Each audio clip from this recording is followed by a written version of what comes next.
पतिं सुरगुरुं वन्दे जगत्कारणं वन्दे पन्नगभूषणं मृगधरं वन्दे पशूनां पतिं वन्दे सूर्यशशाङ्कवहिनयनं वन्दे मुकुन्दप्रियं वन्दे भक्तजनाश्रयं च वरदं वन्दे शिवं शङ्करम् ॐ मृत्युञ्जयाय रुद्राय नीलकण्ठाय शम्भवे अमृतेशाय शर्वाय महादेवाय ते नमः।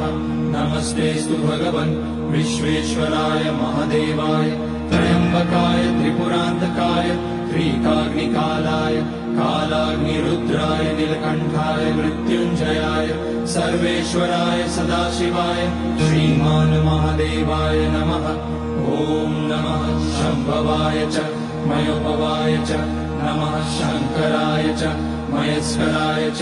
नमः शिवाय च शिवतराय च ॐ